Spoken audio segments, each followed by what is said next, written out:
y bueno, vamos a tratar de no repetir lo que ya muy bien presentó.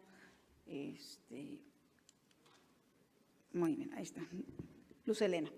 Bien, bueno, yo les quiero hablar de las vasculitis de retina. Ahí siempre existe el debate si es vasculitis o es vasculopatía, que es algo que siempre tenemos que definir. Vamos a tratar de enfocarnos en el proceso inflamatorio básicamente.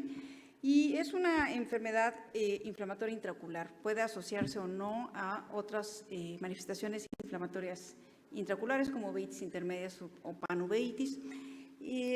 Tiene correlación en algunas ocasiones con enfermedades sistémicas, de ahí su importancia desde el punto de vista del diagnóstico que hagamos temprano.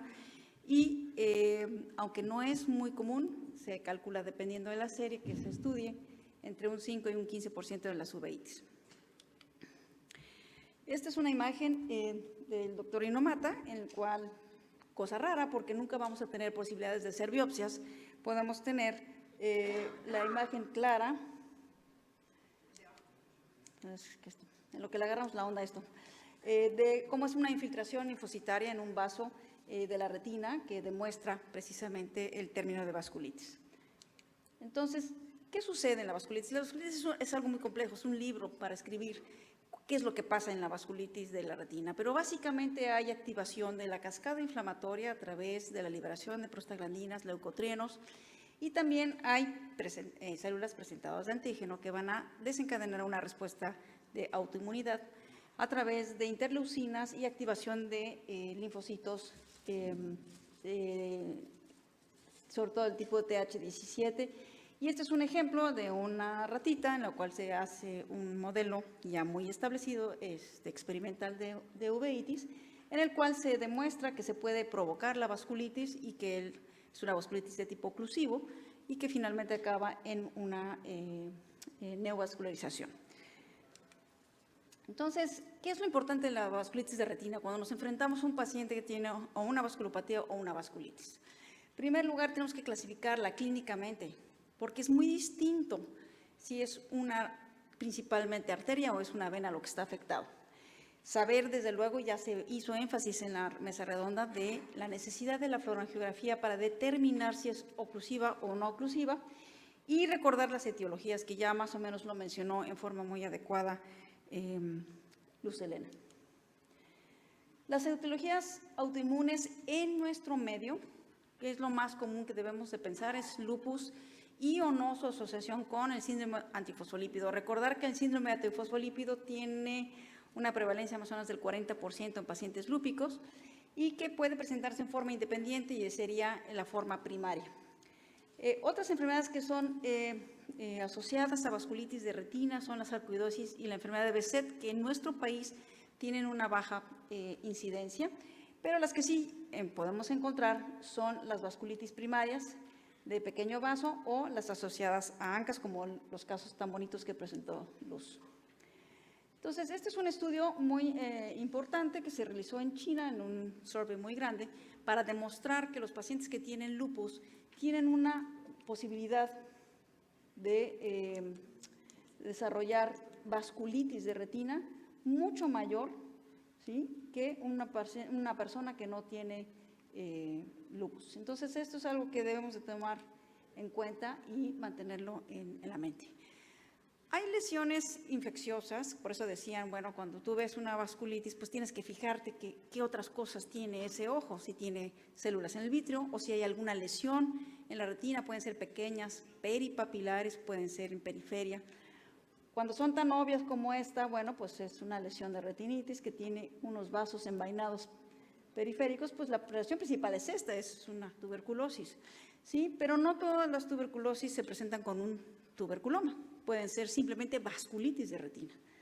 Otras en nuestro medio importantes que debemos considerar es la toxoplasmosis. Hablando de sífilis, habrá un tema específico de sífilis, pero efectivamente, como coincido con el doctor Aguilera, hay un surgimiento enorme de casos de sífilis. Nosotros estamos saturados de sífilis en el instituto, todos los días vemos 4 o 5 pacientes, es una barbaridad. Otras menos comunes, pero en las cuales habrá los antecedentes, pues son la enfermedad por rasguño de gato o la enfermedad de Lyme, que afortunadamente tenemos pocos. Y luego hay una caja donde se ponen todas las idiopáticas. Yo creo que hace algunos años, muy poquitos, porque soy de ese grupo etario joven que mencionan, cuando yo empecé en la uveitis hace muchos años, todas las vasculitis eran idiopáticas, el 90%. Hoy en día, según la serie, pero hay una tendencia a que sean menos del 20%. ¿Por qué? Porque gracias a la multimodalidad, gracias a los estudios que tenemos en la actualidad, hemos ido poniendo nombre y apellido.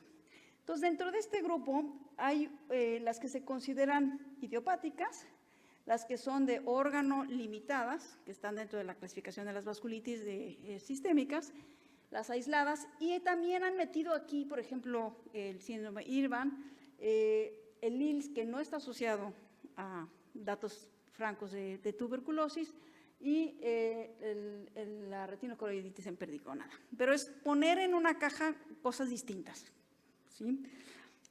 Afortunadamente no son tan comunes. Me di a la tarea de buscar si tenemos alguna casuística latinoamericana de vasculitis de retina, y oh surprise, en los últimos 10 años no hay nada. Entonces traje 2 ejemplos de casuísticas internacionales, es en Taiwán, ¿sí? En el cual ustedes pueden ver cómo el promedio de edad es joven, más o menos igual hombres y mujeres. Se asocia principalmente con panuveitis.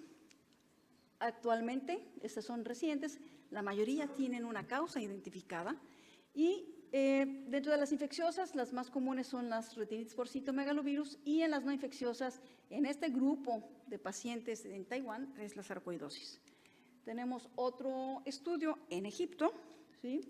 En el cual lo dividen básicamente en, este está tan chiquito, muy bien, aquí está, perdonen, como enfermedades autoinmunes al Behçet. El Behçet es un problema importante en todo el Medio Oriente, España, algunas otras regiones de ese rumbo, vasculitis aisladas o idiopáticas, y las que son infecciosas, la mayor parte de ellas corresponden a tuberculosis, es decir, la tuberculosis sigue siendo un problema importante. Dependiendo de las características, tendrán más o menos alteraciones clínicas que son sugerentes, pero no son completamente diagnósticas. Entonces, ¿cómo se presenta un paciente? Puede ser asintomático, esos son los de mayor problema, y cuando presentan síntomas generalmente van a ser miodesopsias por las famosas células que platicábamos con Jerry, pero cuando tienen edema,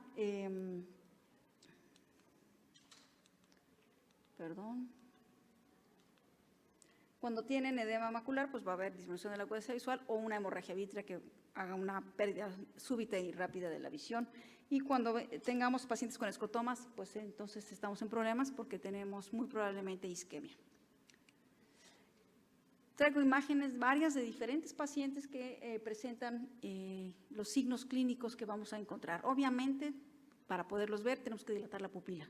O sea, es impensable en el siglo que vivimos que un paciente que viene a una revisión oftalmológica no le dilatemos la pupila. Nos perdemos de muchísima información. Entonces, el envainamiento vascular puede ser focalizado, como en este caso. Tienden a ser un arrozamiento de los vasos afectados, y pueden ser todo el vaso o en formas segmentarias, ¿sí?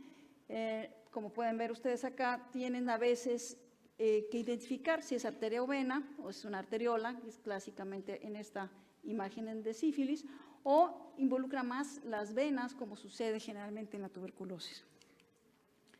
Hay veces que los pacientes presentan más hemorragias que el dato principal de la vasculitis. Aquí en este caso tenemos unas áreas muy focales, muy puntuales de inflamación, pero sin embargo tiene una gran cantidad de hemorragias. Es también factible que lo encontremos en las vasculitis, sobre todo tipo oclusivo. Y bueno, hay las formas muy llamativas, como son las de rama congelada, que pueden presentarse tanto en infecciones virales como en linfomas, como en enfermedades de tipo autoinmune.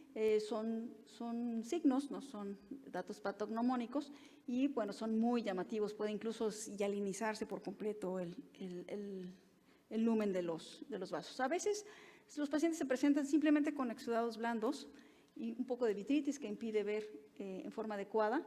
Esto es algo muy común en el lupus. Y este es un ejemplo de una paciente que recientemente vimos en el servicio que debutó con disminución de la agudeza visual con todos estos exudados blandos que corresponden a cuerpos citoides. Y vean ustedes la fuga parietal que tiene en la fluorangiografía y las zonas de isquemia. Esta pues creo que ni siquiera se va a ver, así que es una paciente con mucha vitritis, apenas se ve por ahí el nervio óptico hiperémico, y lo que tienen los vasos no se ven en forma adecuada porque están rodeados de hemorragias perivasculares, que también es una forma que se ven en el síndrome antifosfolípido. Pues la fluorangiografía es esencial, ¿sí? Para hablar de vasculitis. Hay una gran cantidad de razones, unas para clasificarla y la otra es para ver complicaciones de la vasculitis, como todas las que tienen aquí enlistadas. Y algo muy importante, en una fluorangiografía, ya sea con las cámaras antiguas, con las nuevas, debemos de pedir imágenes. Ahora ya no quiere. Saber pedir las imágenes desde el principio. Tenemos que ver cómo está la circulación en cuanto empieza a llenarse. Este es un caso de un niño con pars planitis, ¿sí? Y tenemos que saber pedir qué áreas queremos que tomen las fotografías, si no es de campo amplio o de ultra amplio, y pedir etapas tardías para poder ver edemas maculares. Obviamente el edema macular lo veremos más con un OCT,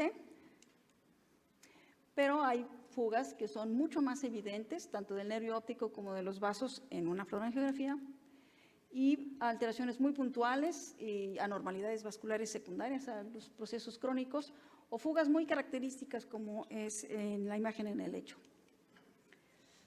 Hay veces que las fluorangiografías nos permiten ver lesiones que casi son imperceptibles. Algo nos llama la atención, parece ser que el vaso tiene algo, hay algunas células inflamatorias y sin embargo podemos ver en el estudio cómo hay zonas puntuales de fuga. Esto también nos permite ver en forma rápida si la vasculatura está conservada en la periferia, y aquí podemos ver claramente que no existe. Y también para valorar el edema macular, que ya veremos más adelante una plática específica. En términos generales, ¿sí? No hay nada patognomónico en medicina. Las no oclusivas incluyen a la pars planitis, a la esclerosis múltiple, la poliarteritis nodosa, ¿sí? A la sarcoidosis. Y las oclusivas, siempre debemos pensar en síndrome antifosfolípido, en la asociación que pueda tener con el lupus eritematoso y la enfermedad de Behçet. Esas son las más importantes que debemos considerar. Y todas las consecuencias de una isquemia, que no vamos a abundar más en esto. Y en la actualidad, pues como ya vieron, es la moda, la multimodalidad. Lo que nos da el angio-CT, pues es básicamente lo que ya se mencionó, ver áreas de isquemia que no son evidentes en una fluorangiografía convencional y que nos permiten ver, por ejemplo, en este caso, que no se ve una zona de isquemia en la fluorangiografía y sin embargo podemos ver estas áreas irregulares más grandes de la zona foveal. La óptica adaptativa es una tecnología que permite identificar zonas de edema. No es un estudio que hagamos clínico, pero nos permite ver el seguimiento, como en este caso pueden ustedes ver la zona de edema y cómo esto mejora. Esto nos sirve para ver sobre todo vasos pequeños. Nuevamente aquí pueden ver la diferencia en un inicio, la zona de edema y después.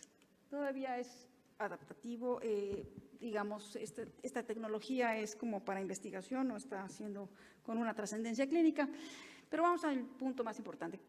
¿Qué hago yo con un paciente con vasculitis de retina? ¿Sí? Es muy fácil, lo mismo, son todas esas lesiones. ¿Qué debemos pensar? Bueno, como ya lo mencionó Luz Helena, la historia clínica, la exploración física completa. Los ojos están pegados a un cuerpo humano. Tenemos que saber clasificar esa vasculitis y tomar las decisiones de qué laboratorios íbamos a hacer. No olvidar lo que ya se mencionó recientemente, que hay muchas causas de vasculopatías oclusivas, como es la homocistinemia, el embarazo, el uso de drogas, etcétera, que pueden favorecer oclusiones vasculares. Y bueno, en nuestro medio, obviamente, la diabetes es lo más importante que debemos siempre tener en mente. Pero pensando en causas infecciosas, o no infecciosas, siempre debemos pedir biometría hemática, química sanguínea, examen general de orina. Nos van a dar muchos datos sobre cómo es el estado de salud de ese paciente y descartar siempre las grandes imitadoras, que son la tuberculosis y la sífilis, y dependiendo de los antecedentes del paciente y la historia que haya arrojado, entonces haremos otros estudios, como los que están aquí. Para las causas inmunes, siempre debemos ya considerar todo el tiempo anticuerpos antinucleares, anticuerpos anticitoplasma de neutrófilo, que es ya como una regla, ¿sí? Y los que son, si tenemos una variedad oclusiva, buscar antifosfolípidos, ¿no? El complemento y si pensamos ya en casos menos comunes, las tres últimas serían para sarcoidosis, que, repito, no es una entidad muy prevalente en nuestro país. Sí hay casos, tal vez más casos que el Beershot, pero no es de rutina que hagamos esos estudios.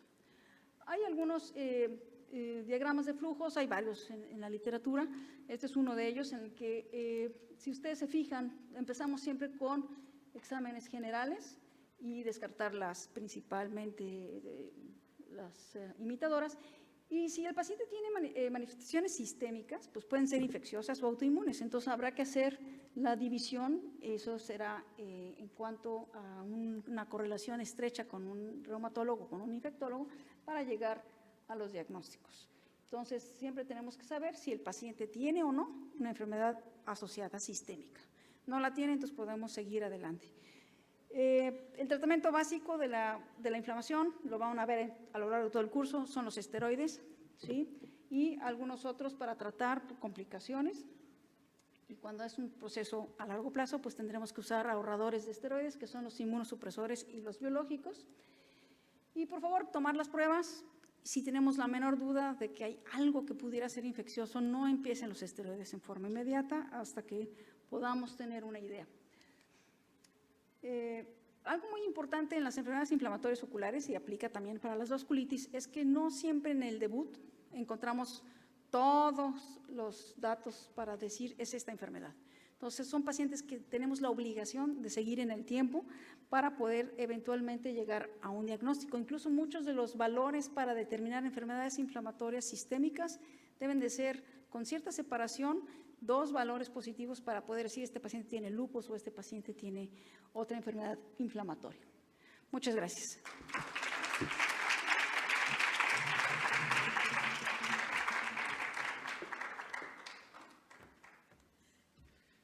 Gracias, doctora, por su excelente plática y los consejos que pues siempre no nos vamos a cansar de decírselos de siempre, descartar lo infeccioso antes de empezar cualquier tratamiento inmunomodulador. A continuación quiero dar la bienvenida a la doctora Luz Helena Concha, es actual jefa de servicio de enfermedades inflamatorias oculares de la Asociación para Evitar la Ceguera y expresidenta del Centro Mexicano de Enfermedades Inflamatorias Oculares, quien nos va a hablar acerca de pars planitis. Adelante, Luz. Gracias, Carlos. Bueno, para mí hablar de pars planitis es como uno de mis temas consentidos y son mis niños del servicio, pero es algo que o sí tenemos que saber diagnosticar todos los oftalmólogos, ¿no? Entonces, bueno, por definición la pars planitis es la inflamación principalmente del vítreo, recordemos que esto ya está, ¿no? Todas las clasificaciones, y es idiopática, ¿no? Entonces me gusta esta gráfica que pueden ver aquí, donde entonces vemos cuáles son las idiopáticas, siempre sí descartar infecciosos, pero en qué grupos etarios las vamos a encontrar y asociados o si no a alguna otra causa. Entonces solo me voy a referir a pars planitis, niños, idiopática. Entonces, sí, aunque es una de las uveitis intermedias menos frecuentes, es la uveitis autoinmune más frecuente que vemos en nuestro país. Entonces, tenemos que tenerla siempre en el radar, sobre todo porque la gran mayoría van a ser niños menores de 14 años, una tendencia un poquito mayor a ser hombres y casi todas van a ser bilaterales, pero igual siempre de ahí revisar ambos ojos. Entonces, esta es una alteración principalmente de las venas periféricas. Entonces, hay varias teorías, una teoría autoinmune, que es toda esta infiltración vascular, y también está la teoría genética, donde varios marcadores se han visto relacionados, sobre todo con severidad, sobre todo con complicaciones. Eso está probado también ya en población mexicana con estudios del servicio de hace un par de años. Entonces, es difícil a veces diagnosticarlo, sobre todo porque algunas veces son niños más chiquitos y pues ellos no saben, ¿no? Qué es lo que están viendo, pero cuando ya los alcanzamos o tienen ya el habla para decir que están viendo, pues ven mal, algunos sí llegan a referir miodesopsias, algunos ya los papás, maestros o quien los vea le ven una mancha blanca, lo cual pues ya estamos llegando tarde porque pues ya es una complicación o una exotropia. Entonces, ¿qué vamos a ver? Vamos a ver una inflamación leve moderada en cámara anterior. Ojo, sí se dejan revisar. Los niños de pars planitis son de los niños que se dejan revisar, se dejan poner el lente de 3, se dejan dilatar. Entonces, si tú le explicas lo que le vas a hacer, aunque sean niños más chiquitos, revísenlos porque van a ver que los pueden revisar, ¿no? Entonces, una revisión muy, muy importante, inflamación en cámara anterior, o una endotelopatía autoinmune, que estos son estadios muy, muy tempranos, que es una inflamación importante de toda la córnea, y de hecho hasta se van a ver los depósitos, como es en la zona de Kodaus, de hecho fue descrito también por él, bilateral. Entonces, el cuadro principal va a ser una vitritis, más o menos leve o moderada, con los famosos copos de nieve. Podemos tener también inflamación del nervio. Aquí podemos ver bien cómo están todos estos infiltrados inflamatorios, que realmente son los copos de nieve, que eso es patognomónico, sí, de la enfermedad. Entonces puede tener en algunos momentos también vasculitis, que la podemos ver igual focal o difusa, ¿no? Como ya hemos dicho el nervio. Y cuando estos bancos son mucho más grandes, bueno, es porque se infló ya tejido fibroglial, que principalmente lo vamos a encontrar en más inferior. Entonces, siempre un niño con pars planitis le tengo que pedir una angiografía con fluoresceína. Clásicamente vamos a ver 3 datos de inflamación activa. Vamos a ver si el famoso patrón en el lecho, es más, les puse la flecha en verde, y para que vean cómo están estos capilares, la tinción parietal. Podemos tener también fuga en el nervio y de complicación edema macular. Algunos autores refieren que puede haber también fuga hacia el vítreo de colorante. Eso depende mucho de cómo estén las barreras hematorretinianas. Entonces, sí van a tener también edema macular, también pedirlo a la par, porque uno va a hacer un estudio funcional y uno va a hacer un estudio anatómico, y pedirles en muchas ocasiones un ultrasonido. Cuando no tenemos medios claros, pues sí pedir modo B, y siempre pedir ultrasonido, un VM. ¿Por qué? Porque puedo ver complicaciones, principalmente cómo es el cuerpo ciliar y si tenemos sí o no una presencia de una membrana ciclítica, que eso nos va a cambiar mucho el pronóstico si en algún momento tengo que operar al paciente. Entonces, aquí la multimodalidad realmente sirve más. La angiografía, el angio-OCT solo nos va a dar una alteración si principalmente tiene ya un edema macular, entonces no nos va a dar mucho más, y es difícil hacerlo por la segmentación. Aunque se dejen los niños, el vítreo no nos va a ayudar mucho. Entonces, entre todos los estudios que le hacemos, angiografía, OCT y el ultrasonido de tipo VM. Siempre los tenemos que hacer entonces, ir comparando con los mismos estudios, y siempre llegar a pedir no nada más, aunque sean, como bien decía Claudia Resillas, no nada más polo posterior, sino periferia, porque estos son donde vamos a encontrar todos los datos. Entonces, sí vamos viendo, como pueden ver, aquí les marqué como sí fue mejorando, ¿no? El patrón en el lecho mejoró. Este es un paciente que ya tuvo 6 meses con tratamiento, cómo va mejorando el nervio, cómo va mejorando el edema macular, ¿no? Entonces, es importante ir poniendo así, no seriados como están los estudios, para ir viendo las mejorías. O estudios, ahora pues con todas estas imágenes de campo ultra amplio, podemos probablemente ver cosas que antes no veíamos, ¿no? Entonces, arriba está el paciente, cómo llegó, cómo estaba con tratamiento, con un inmunosupresor, este paciente con metotrexate, y en el control podemos ver una angiografía con una capilaritis muy, muy impresionante, con más edema macular, probablemente un poco más inflamado pareciera, ¿no? Entonces, de ahí que se escalan tratamientos muchas veces. Cuando son niños más chiquitos, podemos ponerlos con anestesia general y también hacerles el estudio, pues para así tener realmente cómo están. Sobre todo este niño, por ejemplo, como podemos ver, también tenía edema macular, además del todo el patrón de lecho importante. Entonces, el VM sí juega un papel importante, de hecho es uno de los estudios que les hacemos de rutina al momento del diagnóstico para poder ver, como dijimos, las membranas ciclíticas, podemos ver también cómo está el cuerpo ciliar y podemos ver hacia dónde está la membrana ciclítica, no nada más anteroposterior, sino también en cuántos meridianos, y eso nos va a cambiar si en algún momento tengo que operarlo de catarata. Entonces, la gran realidad es que estamos llegando tarde al diagnóstico. En este estudio demostramos que hasta más de la mitad lo tenían en el primer estudio. Entonces, en la imagen de OCT, como dijimos, hay que hacer algo funcional y también el OCT nos va a ayudar para ver cómo están y sobre eso definimos qué tipo de edema macular es y también cómo está la interfaz de vitreoretiniana para ver si tuvieran o no alguna membrana epirretiniana o algo. El angio-OCT para edema macular no nos ha funcionado mucho, como dije, tuvimos problemas mucho en la segmentación, entonces pues nada más tenerlo ahí probablemente vayamos a aprender un poco más de él. Entonces, los criterios diagnósticos, como dije, idiopáticos, sí descartar infecciosos, con la inflamación principal en vítreo solamente, ¿ok? Hacerle los estudios y, como ya les dije, qué imagen multimodal hacer y en qué momento. Sí, siempre de seguimiento, una florangio cada 4 o 6 meses y el OCT solo si tenía no su edema macular.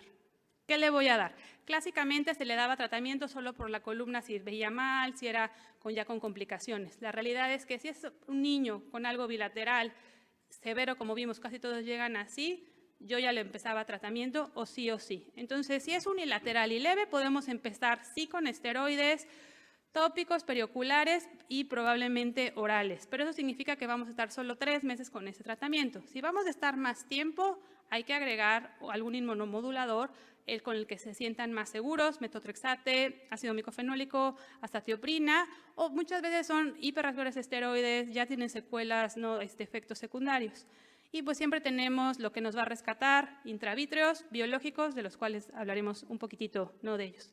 Entonces, el metotrexate subcutáneo lo cambiamos con mejor absorción, la verdad es que les va bien, aquí tienen el pre-post de este niño, entonces como pueden ver todos los datos de inflamación iban mucho mejor.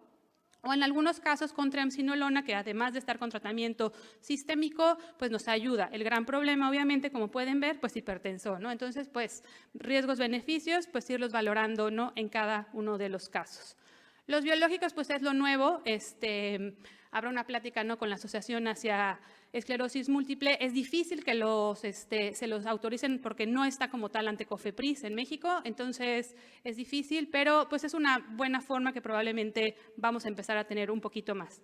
Entonces las complicaciones son muchas, sí, principalmente del edema macular, y pues gracias a todos los estudios de imágenes los estamos diagnosticando mucho antes que la clínica antes no nos lo daba.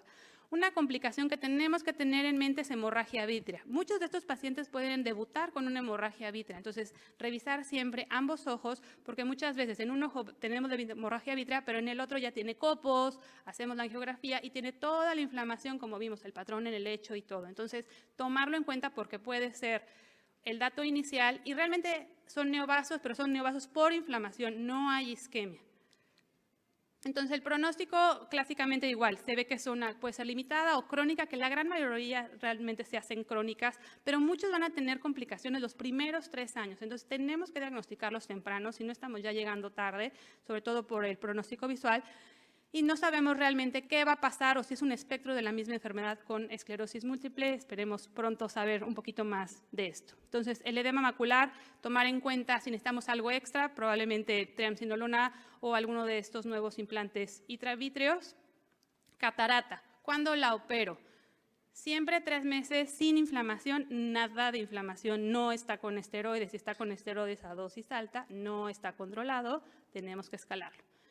Valorar preoperatorio, ¿cómo está? Si tenía queratopatía en banda, entonces primero lo opero. Si tiene sinequias, voy a usar ganchos. ¿Cómo está la membrana ciclítica? ¿Le voy a poner lente o no? ¿Le voy a hacer vitrectomía o no? Entonces, todo esto tomarlo en cuenta. Y el manejo postquirúrgico tiene que ser impecablemente, así, altamente supervisado, porque si no, el pronóstico va a ser mucho más malo.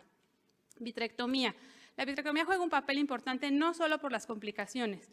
De hecho, está probado, y a veces lo hacemos, en niños ya con tratamientos máximos que no responden. ¿Qué va a hacer la vitrectomía? Pues quitar toda esa inflamación que tiene el vítreo y obviamente nos va a ayudar y les va a ir mejor. pero tomamos en cuenta que pues, todas las complicaciones que tiene, más las de esta enfermedad, principalmente la membrana cíclica, que nos juega un papel importante, y riesgos importantes de desprendimiento de retina, porque son niños, ¿no? Entonces el vitrio hay que tenerle con mucho ojo. Entonces realmente, sí revisar a los niños, se dejan revisar, la realidad es que yo creo que son niños que tienen un entendimiento mayor de la enfermedad porque es algo grave. ¿Quién no ha visto un niño con pars planis que se sabe de memoria la receta mejor que la mamá? Son niños que entienden, entonces le puedes explicar que te voy a revisar, te tengo que dilatar, te van a hacer angiografía, más te tengo que pedir estudios de laboratorio para tener todo tu control, ¿no? Entonces, el seguimiento igual multimodal, como hemos dicho todo el día, es importante, sobre todo para eso evitar complicaciones. Gracias.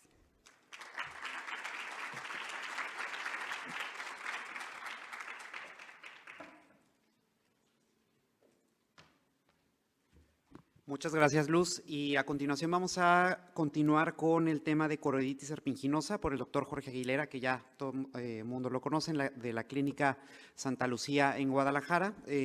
Jorge, adelante. Muchas gracias, Carlos. Voy a darle un poquitito de velocidad a la plática por la cuestión de tiempo. Bueno, ya habló un poquitito Enzo de la serpinginosa. Vamos a hacer ciertas diferencias en los subgrupos que hay. Bueno, se empezó a describir hace ya varios años, desde 1932, y se sabe que obviamente es una afección primaria de la coriocapilar que de manera secundaria nos va a afectar la retina externa y el EPR. La epidemiología, tenemos un poquitito más de predominio de hombres sobre la mujer, usualmente la vemos entre la segunda y la sexta década de vida, y dependiendo las series que tengamos es pues el tipo de pacientes que vamos a tener, pero prácticamente se ha descrito en todo el mundo. Usualmente la vemos como una uveitis bilateral, aunque es frecuentemente asimétrica, es una uveitis crónica y es progresiva. Por esta cuestión, en cuanto nosotros tengamos la impresión diagnóstica de una serpinginosa, es de aquellas uveitis que debemos de empezar a inmunosuprimir desde un inicio para mejorar el pronóstico de nuestro paciente. Los síntomas usualmente son muy inespecíficos, es baja visión, pueden llegar a tener escotomas, pueden llegar a tener metamorfopsias o inclusive fotopsias. Usualmente a veces ya nos buscan este tipo de pacientes o buscan oftalmología cuando vemos que está afectada la zona foveal. Las características clínicas, aquí les puse imágenes que son de mí, es el mismo paciente de hecho, ojo derecho, ojo izquierdo, el ojo derecho ya lo había perdido obviamente porque vean qué tan cicatrizal está la fobia, ojo izquierdo me buscó para una tercera opinión y vemos que son lesiones supraretináneas grisáceas, clásicamente son de inicio peripapilar con crecimiento centrífugo y ese patrón serpinginoso, es decir, con como tipo huella de serpiente y evolucionan a cicatrices corretinianas pigmentadas y esta evolución puede ir de semanas a años. Una cosa bien importante es que podemos llegar a tener las dos lesiones, las activas y las cicatrizales en un mismo paciente. Los estudios, si le quieren tomar una foto a esta diapositiva, porque me puse a leer varios artículos para que vean la multimodalidad entre lo que pueden encontrar en la actividad y en la cicatrizal. Aquí les puse la misma imagen de mi paciente. En la angiografía con fluoresceína vamos a tener hipofluorescencia temprana con hiperfluorescencia tardía. En la autofluorescencia, zonas de hiperautofluorescencia, sobre todo en los bordes que están activos. Verde indocianina, una hipocianescencia temprana, que es de hecho más grande que lo que vamos a observar en las lesiones clínicas. En el OCTA, una disminución de la perfusión coriocapilar y en el OCT estructural, un engrosamiento de hiperreflectividad de la retina externa con disrupción del elipsoide. De hecho, justamente este paciente, que ahorita les voy a poner las imágenes, observen cómo se ve ese edema de las capas externas de los fotorreceptores, pero previo a que salga ese edema, que inclusive también está un poquitito en el EPR, vemos cómo la línea del elipsoide está completamente desaparecida. Es decir, este paciente está activo y lo podemos observar también en la imagen de la hiperautofluorescencia que está al lado. Más imágenes de multimodalidad, tenemos la autofluorescencia en este paciente, tenemos las lesiones un poquito más características las de mi paciente que las del artículo, vemos el verde de indocianina y la angiografía con fluoresceína. Una cosa muy importante para los que tienen acceso a verde indocianina, yo escasamente lo tengo en Guadalajara, es la imagen de las flechas moradas y las flechas amarillas.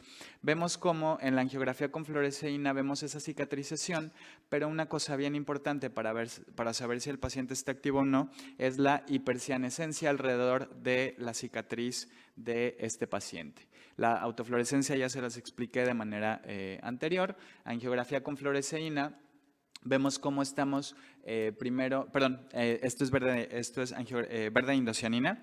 Tenemos las imágenes iniciales cuando llega el paciente, las imágenes después del tratamiento, cómo angiografía con OCTA va mejorando lo que ya veíamos en, por ejemplo, que les mostraba anteriormente en BKH, pero vemos cómo también en el verde indocianina las lesiones también en cuanto a perfusión van mejorando. Este es el mismo paciente que yo les comentaba, les platico un poquitito de él, era ojo único o es ojo único, ojo izquierdo, estuvo completamente inactivo cuando llegamos a biológico porque tuvo mala respuesta a metotrexato, a azatioprina, a ciclofosfamida y hasta que llegamos a adalimumab lo tuvimos de manera inactiva. Viene la pandemia, pierde trabajo, pierde su seguro, pierde el biológico. ¿Qué es lo que pasa? Que la enfermedad se activa. Entonces ahorita estamos en proceso de ver si podemos volver a obtener el biológico para poder salvar este único ojo que tiene el paciente. Esta tabla ya se las había puesto el doctor Milton anteriormente sobre la neovascularización. Recordar que la serpiginosa entre el 10 y el 25%, es decir, hasta 1 de cada 4 pacientes que tienen esta enfermedad van a tener datos de neovascularización. Y tratamiento, como les comenté en un inicio, glucocorticoides con inmunosupresión desde el inicio y muchas veces tenemos que escalar a biológicos en estos pacientes. Lo que ya les comentaba el doctor Enzo, el otro subtipo, por así decirlo, de la serpiginosa es la relacionada a tuberculosis. Usualmente esta, en la mayoría de los casos, no inicia en el nervio, sino que tiene lesiones que están separadas de la lesión inicial en el polo posterior.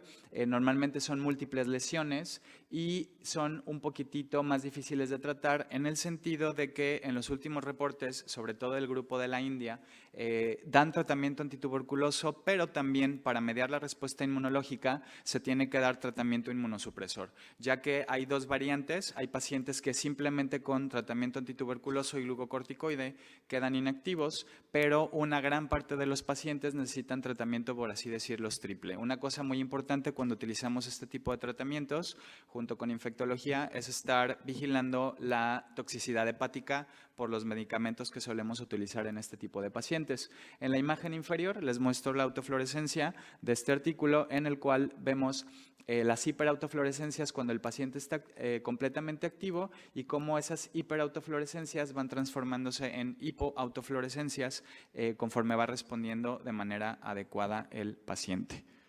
Me fui un poquitito más rápido de lo normal, pero creo que ya le doy buen tiempo al siguiente ponente. Sería todo de mi parte. Muchas gracias.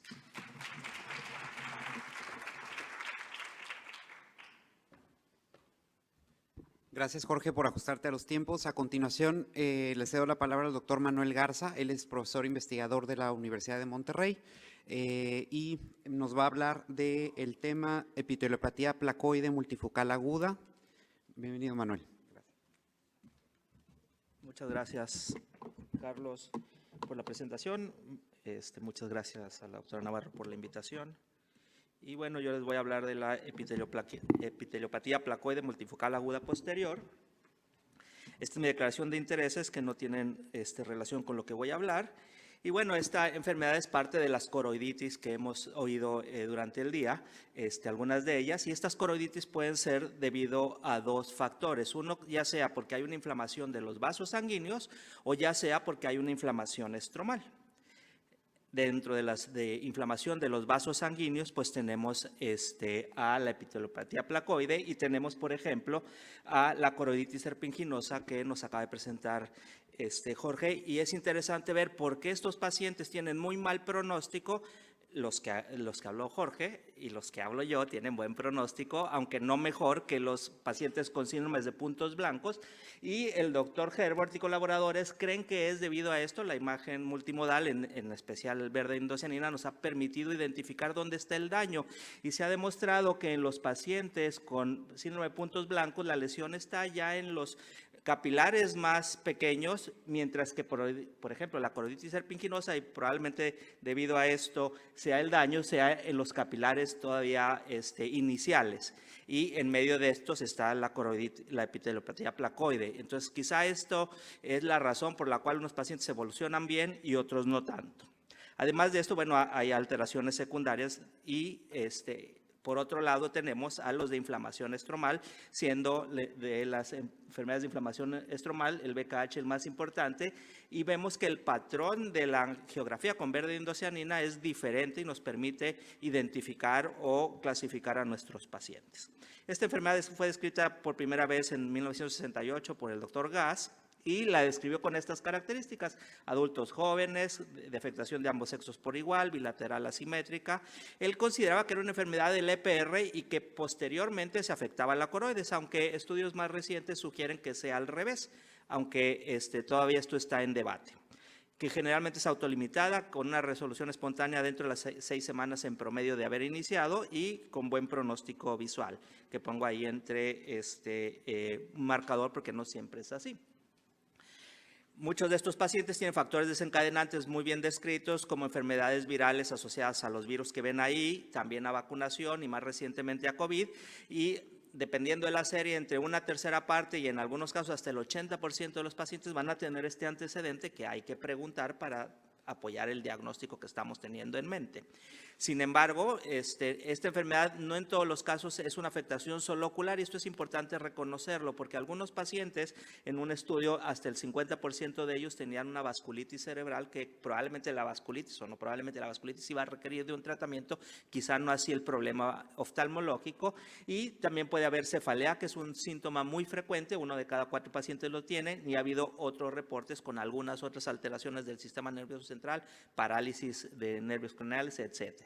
Y también se ha descrito como una enfermedad, estamos en el módulo de enfermedades autoinmunes, su asociación al HLA-B27 con un riesgo relativo de 3.38 y el HLA-DR2 con un riesgo relativo de 3.2. Entonces, sin duda, el fenómeno autoinmune es de gran importancia. ¿El paciente de qué se va a quejar? Pues de pérdida súbita de la visión, que puede estar asociado a fotopsias. El paciente puede describir también unos escotomas paracentrales, y lo que nosotros vamos a encontrar van a ser las lesiones a nivel coroideo, como debe de ser, al ser una coroiditis, que generalmente son planas. Es poco frecuente, aunque hay casos descritos en donde hay líquido subretiniano, generalmente son planas, son de color amarillo cremoso, en forma de placa y de predominio en polo posterior, aunque también están descritas lesiones más periféricas, sobre todo cuando hacemos el estudio multimodal, donde las lesiones en el verde de indocianina van a ser mucho mayores a las que vemos clínicamente. Y aquí les pongo los hallazgos que tenemos en la enfermedad activa y la enfermedad inactiva, que si quieren se los podemos hacer llegar la presentación para que los vean con detenimiento. Pero creo que es importante aquí describir varias cosas. Uno, que en el OCT la alteración de la zona retiniana externa y el elipsoide es muy importante, y como veremos más adelante, quizá identificar ese hallazgo nos va a permitir decidir si el paciente requiere o no tratamiento. Y en segundo lugar, va a haber un engrosamiento coroideo que va a regresar a su valor normal después de las 6 semanas, ya sea por autolimitado o en los pacientes que reciban tratamiento. Esta es una enfermedad que es poco recurrente, pero una forma de identificar la recurrencia, además de las lesiones, es que va a haber un aumento en el grosor corneal, grosor coroideo, perdón. Y las alteraciones en el OCTA y en el verde indocianina, que son las características que nos permiten identificar que esta es una enfermedad vascular de la coriocapilaris. Recientemente, el grupo de estandarización de las uveitis publicó una serie de artículos, de hecho un número completo en el American Journal con las diversas clasificaciones o criterios de clasificación de los pacientes, que aunque está descrita para estudios de investigación y no necesariamente todos los pacientes que nosotros clínicamente diagnosticamos cumplen con estos criterios, creo que es una buena forma de abordar a nuestros pacientes para hacerlo de una forma más ordenada. Estos son los pacientes que estudiaron en el estudio. Vean que los pacientes hispanos serán muy pocos, realmente en México es una enfermedad poco frecuente. Vean que la mayor parte de los pacientes fue una enfermedad aguda, monofásica, pero hay hasta un 6% que se vuelve crónica o recurrente en un 5%. Entonces, el hecho de que sea crónica o recurrente no le excluye. Generalmente es una enfermedad bilateral en el 91% de los casos. En relación a lo que vamos a encontrar, pues en segmento anterior, en términos generales, no vamos a encontrar nada. La mayor parte de los pacientes no tienen depósitos retroqueráticos, no tienen inflamación en cámara anterior. Cuando la tienen, generalmente es leve a moderada, aunque hay casos de inflamación importante. Y la presión intraocular más o menos se presenta en formas normales, en valores normales. En relación, como nos decía Enzo, a la inflamación en vitro, generalmente no hay una inflamación importante que entonces nos permite evaluar de forma adecuada todos los hallazgos clínicos que acabamos de describir. Y finalmente, las lesiones pueden ser, en la mayor parte de los casos, 2 o más lesiones. De lo más frecuente es que sean más de 5, pero es muy poco frecuente que sea una sola lesión. En relación a su forma, pues va a ser de una forma placoide, como su nombre lo indica, la mayor parte de ellas localizadas en el polo posterior clínicamente, pero por verde indocianina pudiera ser diferente, y generalmente son lesiones que no miden más de 1/3 diámetro de la papila. Y bueno, los criterios diagnósticos que este grupo nos describe son que va a ser lesiones coroideas pausifocales o multifocales en el examen clínico, con las apariencias que ya les describí en forma de placa o placoide, y que en la angiografía vamos a tener hallazgos característicos en la fase aguda, que son las lesiones hipofluorescentes al principio que hiperfluorescen en las etapas tardías. Y como siempre debemos de descartar algunas enfermedades, específicamente aquí debemos descartar la enfermedad, la presentación placoide de la sífilis. Entonces tenemos que tener pruebas serológicas treponémicas negativas o sarcoidosis a través de ya sea una radiografía, una biopsia o algunos otros exámenes posibles. ¿Cómo se va a presentar la visión? Les decía que los pacientes se quejan de pérdida de la visión. Si ven, en este caso, el 38% de los pacientes en un inicio, en este estudio que es un reporte de casos, una revisión de los casos que había en la literatura, el 38% ven 20/40 o mejor, o sea, va a haber una afectación moderada de la visión que es uno de cada 3 va a tener una pérdida visual severa. Sin embargo, después del seguimiento, en la etapa final de los reportes dados, el 73% de los pacientes tenían una agudeza visual de 20/40 o mejor, o sea, tienen un buen pronóstico visual, aunque en este estudio algunos de los pacientes seguían con enfermedad activa, por eso quizá el 73% esté infrarreportado. Y en estos estudios y en todos los reportes se ha encontrado que la afectación foveal es el factor pronóstico más importante, ya que en este reporte tener 20/25 o mejor se presentó solo en el 39% de los casos que tenían afectación foveal, mientras que en el 87% de los casos que no tenían afectación foveal sí van a alcanzar un 20/25. Entonces este factor es muy importante. Y por lo tanto, identificando que en este estudio la agudeza visual en la mitad de los pacientes que evaluaron, de 295, recibieron un tratamiento, y la agudeza visual post-tratamiento fue de hecho mejor en aquellos pacientes que no recibieron tratamiento que aquellos que recibieron tratamiento, podríamos pensar que los pacientes no deben de recibir un tratamiento. Sin embargo, creo, como lo dice en este esquema del doctor Herbert y colaboradores, que la afectación foveal o una inflamación severa o la presencia de alteraciones del sistema nervioso central nos van a indicar cuándo nuestros pacientes sí requieren un tratamiento, que generalmente será con esteroides en primer paso y en algunos casos inmunosupresores. Para concluir, pues debemos de reconocer que es una enfermedad muy poco frecuente, que el diagnóstico es clínico, pero que se apoya en estos estudios de imagen que nos permiten identificar bien las lesiones y saber quiénes tienen mejor o peor pronóstico, aunque en general el pronóstico es bueno. La afectación foveal es el principal marcador pronóstico e indicador terapéutico, y que puede asociarse a manifestaciones del sistema nervioso central que deben de ser siempre preguntadas, investigadas, y de algunos autores refieren hasta que todos los pacientes debería hacérseles una resonancia magnética nuclear para ver que no las tengan. Muchísimas gracias.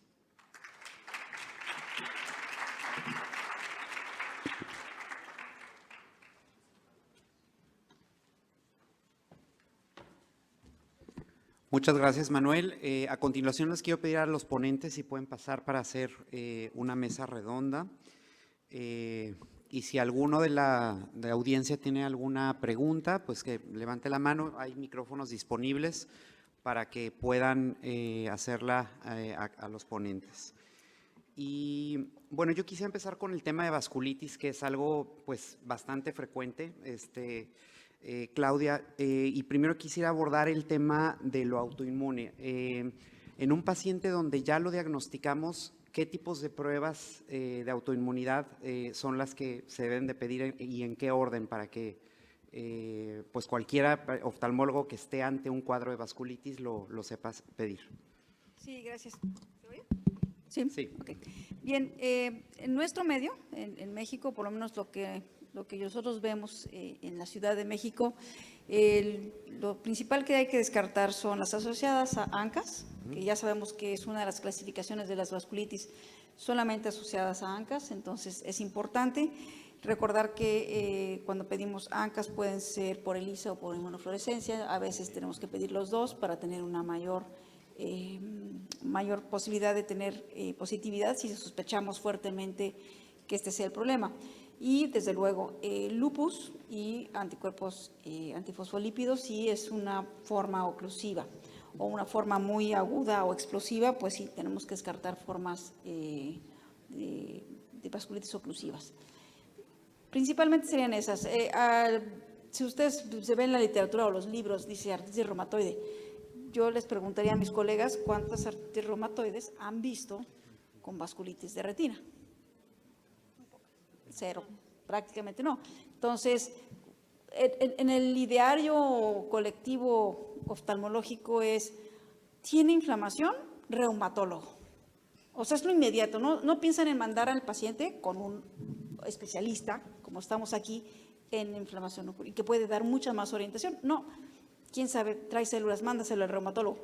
El reumatólogo tiene la misma idea, o sea, no puede saber por dónde va el problema. Entonces, creo que sí es importante que si alguna de estas pruebas que hacemos sale positiva, entonces sí le decimos al reumatólogo, fíjate que tiene una vasculitis y tiene los anticuerpos antinucleares pues positivos y estos otros están como intermedios, estúdialo bien. Ahí es diferente, pero ya estamos pensando en que sí tiene. Y a lo mejor, ¿sabes qué? Que trae las anticardiolipinas elevadas, entonces a lo mejor también tiene un antifosfolípido. Y yo creo que también pedirlo para mieloperoxidasa y proteinasa 3 es importante, porque muchas veces en muchos laboratorios, por hacer una prueba mucho más barata, me he llevado las sorpresas que son ANCA negativos, no están específicos para proteinasa 3 y mieloperoxidasa, y uno se lleva esa sorpresa, ¿no? Exacto. Sí, por eso decía yo de usar las dos técnicas, ¿no? La ELISA y la inmunofluorescencia. Manuel. Yo quisiera hacer un comentario un poco más filosófico en el sentido de que recuerden que los valores de normalidad de los estudios incluyen solo al 95% de los pacientes sanos. Entonces, entre más estudios tenga yo, de hecho, si yo mando a hacer 20 estudios, tengo un 50% de probabilidades de tener un estudio con un resultado alterado, siendo mi paciente sano. Entonces, eso de hacer muchos estudios no es conveniente, porque luego, además, si no se interpretara el estudio, ¿cómo le explico al paciente que sale un estudio alterado y que no tiene una enfermedad que él ya buscó en internet de ese estudio alterado? Entonces, por eso lo que dice Claudia me parece muy importante. Los estudios se deben de pedir de acuerdo a la sospecha diagnóstico, y esta sospecha diagnóstica debe estar basada en la epidemiología, los hallazgos clínicos, el interrogatorio, etcétera, y solo pedir los estudios que realmente me vayan a permitir ya sea diagnosticar un paciente o cambiar el tratamiento de mi paciente o con fines pronósticos. De otra manera, pedir estudios a ver qué sale, creo que es lo inadecuado. Y eso hacen los reumatólogos frecuentemente porque ellos no saben qué tiene el paciente, lo mandaste porque tiene una uveitis, entonces él agarra una lista y dice, uveitis, causas de uveitis reumatológicas, y entonces pide de todos porque pues él no sabe nada de lo que tiene tu paciente. Entonces, por eso si van a enviar a un paciente, deben enviarlo con el diagnóstico anatómico, la sospecha clínica y los estudios de laboratorio. Yo creo que eso es muy importante hablando de probabilidades porque justamente quiero abordar el otro tema que son el aspecto infeccioso, ¿no? Las pruebas treponémicas, y creo que todos los especialistas de uveitis a veces nos llegan pacientes solo con BDRL y no con una prueba treponémica. ¿Quieren comentar al respecto? Bueno, ahí hablando y algo que aprendí con mis maestras aquí de al lado, primero pedir el BDRL o el LPR con diluciones, eso es súper importante porque muchas veces nos llega cuantitativo, positivo o negativo, pero no sabemos ni qué tan positivo está, ¿no? Sí. Entonces, la primera. Y la otra, recordar que aquí en México tenemos reacción cruzada, por ejemplo, bueno, a nivel mundial, con embarazo te puede dar un BDRL positivo, pero con el mal del pinto, que de hecho está aquí en Guerrero, que es otro treponema, que podemos también tener reacción cruzada, y para eso pedir la prueba específica, ¿no? Que puede ser el FTABS o el de campo oscuro, etcétera. Entonces, sí, ayudarnos con esas dos pruebas. Sí, incluso, digo, hay una serie reportada que hasta 30% de las uveitis que son sifilíticas pueden ser BDRL negativo, y en realidad si no tenemos un FTABS positivo, pues o sea, vamos a perdernos mucho de esos pacientes. ¿Alguien? Luz, ¿qué? Sí. Bueno, sí, lo del efecto de Prozona, exacto, es porque no, o sea, tienes que pedir las diluciones para saber, ¿no?, en dónde está. Pero pensando igual en lo que decían de los anticuerpos, en algunos laboratorios piden el famoso perfil uveítico. ¿Y quién decidió qué ponerle ese perfil? Claro. Muchas veces tiene factor reumatoide, como bien decía Claudio. O sea, probablemente para una escleritis, pues sí se lo voy a pedir, si es una mujer o algo así. Pero eso de perfil de uveitis que hay de muchos laboratorios, piden antiestreptolicinas, no me van a servir de mucho. No, entonces mejor, exacto, hacerlo para cada paciente. Y yo creo que aquí es muy importante porque a veces el paciente, y creo que es la historia de todos los uveólogos, nos llegan bien gastados con pruebas que no nos aportan nada de información, factor reumatoide, reacciones febriles, también es muy común que pidan serología para herpes. Eso pues realmente hace gastar al paciente y pues complica más las cosas a nivel económico, sobre todo, como decía Enzo, en un país donde nuestros recursos son limitados. El segundo tema que quiero tocar es el de parsplanitis. ¿Cuál es el abordaje inicial en casos bilaterales, por ejemplo, de parsplanitis? Me gustaría preguntarle a cada uno de ustedes cómo los tratan. ¿Abordaje diagnóstico o abordaje tratamiento? De tratamiento, perdón. Bilateral. Sí. Pues sí, empezar con esteroide vía oral, 1 miligramo kilo, puede ser o no de plaza corta o prednisona, depende de qué, pero desde en ese entonces le tienes que empezar algún inmunosupresor. Metotrexate, la realidad es que subcutáneo les va muy bien. Si el paciente puede pagar ácido micofenólico, también les va bien. Yo empezaría con alguno de esos dos, ir disminuyendo, obviamente, no el esteroide. Ya no soy tan fan de ponerles perioculares desde el inicio para preservar el cristalino, porque si no, luego sí sufro más ahí. Entonces, y sí hacer una disminución rápida del esteroide por complicaciones catarata y presión. Sí. Y florangio, o sea, mejor sería basal. Yo sí prefiero a los 3 meses ver cómo está, sí, 3-4 meses. Eso así, basal. Bueno, algo que bueno, yo me dedico prácticamente ahora en mi práctica cotidiana, pues son adultos, pero así como hay reumatólogos pediatras. Sí.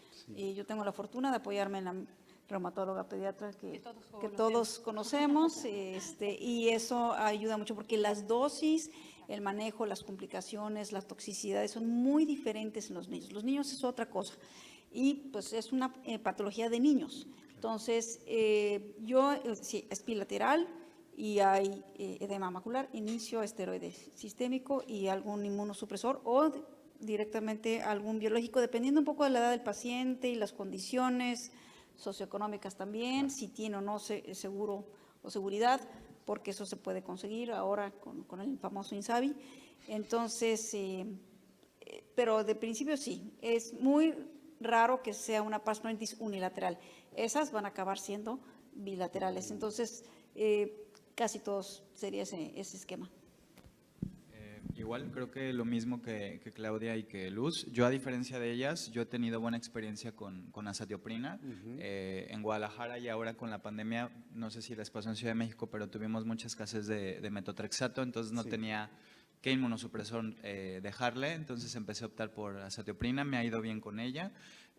A lo mejor, a diferencia de lo que llegué yo a aprender, por ejemplo, en la ceguera, de usar Deflazacort en los niños, ahora con el reumatólogo pediatra que trabajo, inicio prednisona en lugar de Deflazacort y veo que se desinflaman muchísimo mejor y muchísimo más rápido.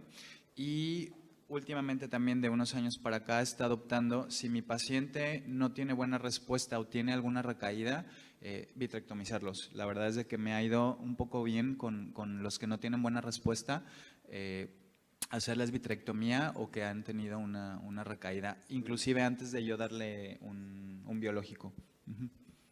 Manuel. Bueno, si leemos la literatura vamos a ver que, por ejemplo, el doctor Pavés y otra gente dice que las Pars planitis les van muy bien y que son pacientes que casi no se inflaman y eso. Y nuestra experiencia es muy diferente. Sin embargo, yo creo que yo estoy sesgado por lo que vi en la ceguera. Vi pacientes muy complicados en la ceguera. Y ahora en mi práctica privada, no todos los pacientes con Pars planitis tienen enfermedad severa. Entonces, en algunos casos, a unas enfermedades bilaterales, yo puedo dar puros esteroides y ver cómo responden, porque no todos los pacientes tienen la enfermedad que vemos en la APEC, que eran pacientes que al principio ni pensábamos poner lente intraocular ni nada porque les iba muy mal con todo. De hecho, o sea, haciendo un comentario de eso, creo que sí tiene que ver algo muy genético, Claro, lo que ven en Monterrey, a lo que yo vi en Guadalajara, a lo que en Ciudad de México, porque en Ciudad de México de verdad, o sea, severas horribles. Y yo creo que hasta más en la respuesta farmacológica. Por ejemplo, en Monterrey, yo siempre estoy acostumbrado a tratarlos con azatioprina de primera línea, porque he visto más fallas con metrotexate que con azatioprina. No sé si tenga que ver algo de farmacogenética, pero ese es inicialmente el tratamiento. Y también, como Luz, pienso que ya cada vez abandonamos más el tratamiento de inyecciones paraoculares, porque pues eso era antes la historia hace 20, 30 años, ¿no? O sea, estar inyectando, me han llegado niños que me da mucha tristeza, que tienen 15, 20 inyecciones paraoculares bilaterales y nunca se les ha ofrecido inmunosupresión y con esteroides, ¿no? Y a mí, como glaucomatólogo, pues me toca también, o sea, las complicaciones del glaucoma secundario. Hay que recordar que los niños son hiperreactores a esteroides, y más si ponemos los de depósito, 60% van a ser una hipertensión, y pues lo que hay que es detectarles, medirles la presión, porque muchos lo que hacen es no les hacen la tonometría. ¿Por qué? Porque no se va a dejar. Ahora con la tonometría de rebote, pues tenemos esa ventaja. Luz. Yo nada más, bueno, dos cosas. Uno, en cuanto a las vitrectomías, o sea, tienes que decidir, pero ya que le diste tratamiento a dosis y que el medicamento funcionó, o sea, no es de primer inicio, hola, tienes Pars planitis, te voy a vitrectomizar, ¿no? Eso es muy importante, eso uno. Y el segundo punto, de lo de la azatioprina y todo lo que dices, cuándo inmunosuprimirlos o no, probablemente vayamos más hacia tratamientos individualizados a nivel intravítreo, probablemente no con esteroides, porque es una enfermedad que no tiene afección en otro lado. Claro. No, entonces, aunque lo mandes con el reumatólogo de adultos o de niños, no le van a encontrar nada, y que luego esa es la pelea con los seguros de gastos médicos, que no tienen nada. Pues no tienes, está en el ojo. Entonces, probablemente ahí tengamos que evolucionar en nuestros nuevos tratamientos a solo tratar el ojo, no sé si esteroides, exacto, terapia local, sino con todos los riesgos y beneficios de lo sistémico. Esa es la principal bronca con los seguros, ¿no? Que como es una enfermedad puramente limitada ocular, el biológico a veces es súper difícil, y a veces con un título de anticuerpos antinucleares pequeñito es la única justificación que tienes para que te puedan pagar, porque el biológico, pues prácticamente como país, pues no estamos para que cualquiera lo pueda pagar así, ¿no? Sí, Enzo, sí. Enzo. ¿No se escucha? No. Sí. Un comentario y una pregunta. El comentario es que, así como a Manuel ya le están apareciendo casos menos graves y por lo tanto ya no te exige darle, por ejemplo, corticoides perioculares, que por favor consideren en algunos de esos niños no darles prednisona de inicio. Porque imagínense, como a un diabético uno trata de no darle prednisona, los niños se quedan chaparritos. A veces se puede, se los propongo, solo para que lo piensen. Ahora, segundo, ustedes en México tienen muchísima más experiencia que todo el resto del continente en pars planitis con esos casos horribles. Y la pregunta es, una vez que ya los tienen dominados, ¿tolerancia cero sí o tolerancia cero no? Porque en AIJ está claro que tolerancia cero es un mandamiento. Pero acá, hace 3 semanas en Santiago de Chile, Barán Bodagui casi me golpeó por pedirle angiografía con fluoresceína a las pars planitis y me dijo, ¿y para qué? Si ya tienen la visión normal y no hay edema macular cistoide, ¿para qué te vas a encarnizar con ellos? Pero por otro lado, me quedo también con la opinión de Erin Lauder, que los trata a todos hasta tolerancia cero, por el riesgo de que hagan un desprendimiento vítreo posterior a edad precoz, con una retina periférica inferior adelgazada y un DR regmatógeno con desgarro o agujero inferior en un ojo inflamado. Es terrible. Perdón que les tire todas esas variedades, pero tolerancia cero sí o no en pars planitis. Yo creo que aquí me gustaría ver y aprovechar también la angiografía de campo amplio. Janet Davis propuso un sistema de clasificación que va por zonas, así como ROP, ¿verdad? Para saber qué zonas hay de fuga. Y yo creo que también la experiencia que tenemos es que estos niños, aunque estén con una inmunosupresión adecuada, siempre en la angiografía de campo amplio vas a encontrar pequeñas zonas de fuga.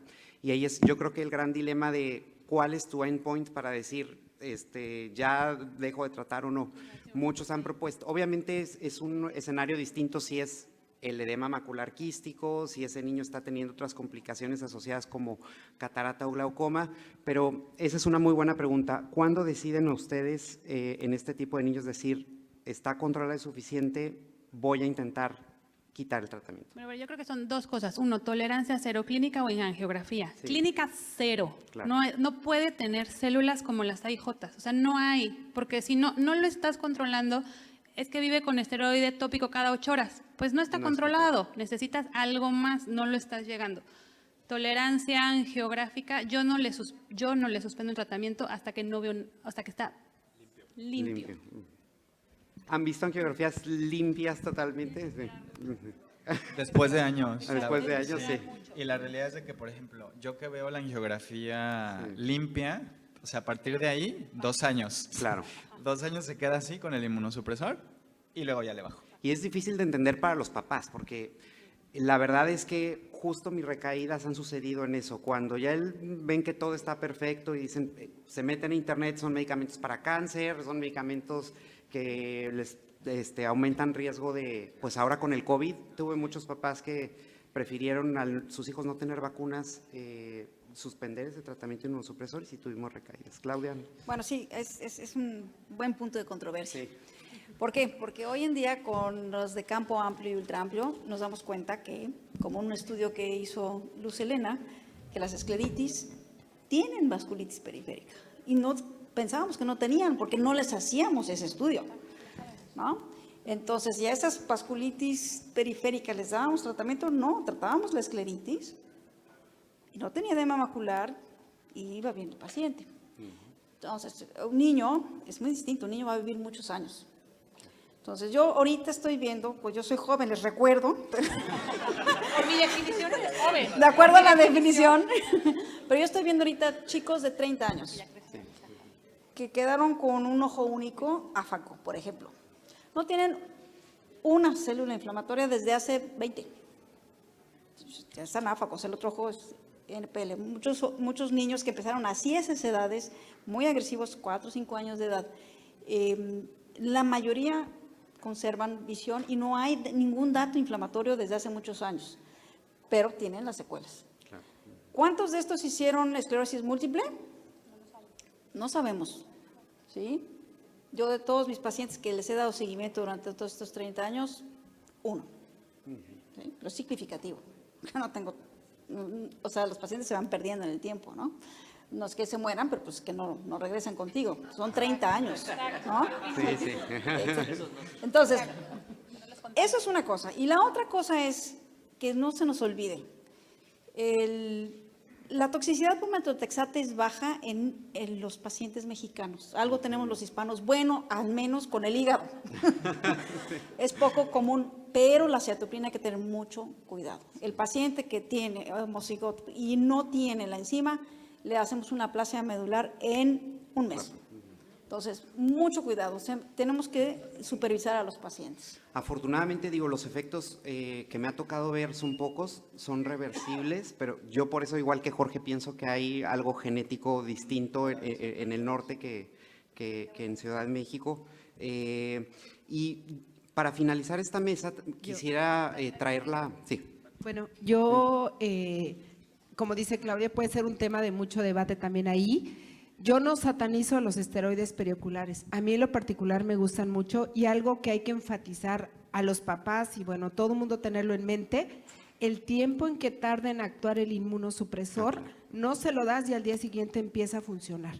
Entonces creo que ese es el momento en donde te pueden funcionar los esteroides perioculares, ayudando porque me va a matar la reumatóloga si digo que le vamos a tener al niño con la dosis tope que le toca hasta las 6 u 8 semanas que el inmunosupresor empiece a actuar. Entonces, ese es el momento donde tenemos un periodo donde pueden ser útiles los esteroides perioculares para que así podamos bajar ligeramente el sistémico en lo que hace la curva cruzada con el inmunosupresor. Y el Entonces, pico no se lo lleven como no, pero sí es algo que nos puede ayudar. Obviamente, controlando la presión estrictamente y bueno, haciéndoles pruebas, probablemente con darles esteroides de buena penetración en la cámara anterior, 1 o 2 días antes a dosis altas, para veamos si es hiperreactor o no. Y afortunadamente, nosotros vemos niños muy severos en APEC, pero no vemos tantas hipertensiones ni tantos hiperreactores. Entonces, bueno, hablando de la genética que tenemos en diferentes partes. Sí, yo creo que ese es importante, o sea, si no lo medimos, pues no lo vamos a encontrar, ¿no? Entonces, a las 2, 3 semanas, de 3 a 4 semanas vemos ese pico en los esteroides perioculares y a veces a nosotros nos complican más las cosas porque seguir a un niño con un glaucoma secundario en parsplanitis al menos es un poco más difícil porque no te va a hacer un campo visual bien, o sea, no tiene la edad suficiente, cuando ya tienen edad pues lo pueden hacer, pero las pruebas estructurales como el OCT hay edema del nervio óptico, entonces realmente detectar una pérdida de capa de fibras nerviosas es muy difícil tanto en BKH como en niños de parsplanitis, entonces esto lo quiero enfocar un poco más hacia la última parte en donde la multimodalidad nos está haciendo repensar enfermedades como el doctor Herbert decía, ¿no? Que ahora el BKH se considera una coroiditis estromal primaria, o sea, en realidad las reactivaciones anteriores que vemos, pues ya, o sea, no la definen a la enfermedad. Entonces, ojalá que tuviéramos más verde indocianina disponible porque creo que sí nos cambiaría mucho el tratamiento de los pacientes y nos haría tomar decisiones más tempranas. No sé qué opinan. Bueno, de hecho, ahora y aprovechando que está también Jerry aquí todavía presente, el SwepSource va a venir a revolucionar un poquitito esto, en el sentido de que ya está comparativo, al menos en uveitis, sobre todo, por ejemplo, en Beershot y algunas coroiditis, las lesiones que ves en verde indocianina, y eso lo hicimos en BKH en autofluorescencia hace ya algunos años, pero lo que ves en verde indocianina ya corresponde perfectamente a lo que ves en SwepSource en AngioCT. Entonces, faltan lo de las tinciones, que eso es lo mismo que estamos viviendo ahorita con fluoresceína, pero ya vamos a tener un equivalente, por lo menos en ese aparato, si no tenemos la disponibilidad para el contraste. Bueno, pues, ¿hay alguna pregunta por parte del público? Sí. Adelante.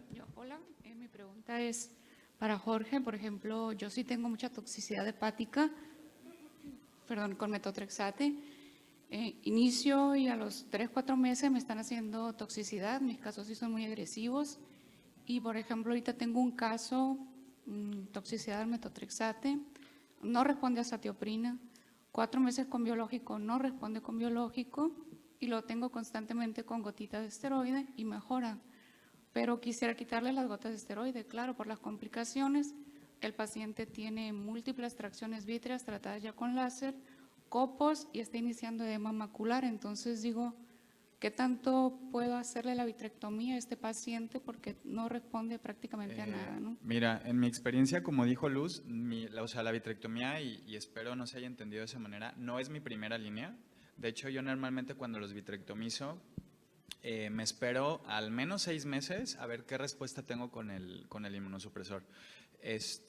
Sí ha habido pacientes que, por ejemplo, tienen recaídas y a veces los opero de vitrectomía relativamente en caliente, ¿sale?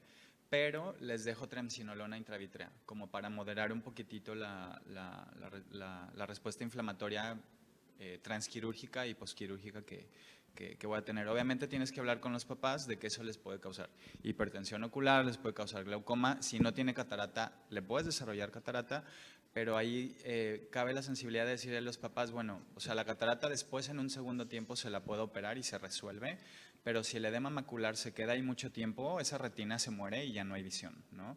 Entonces… Clau, un breve comentario.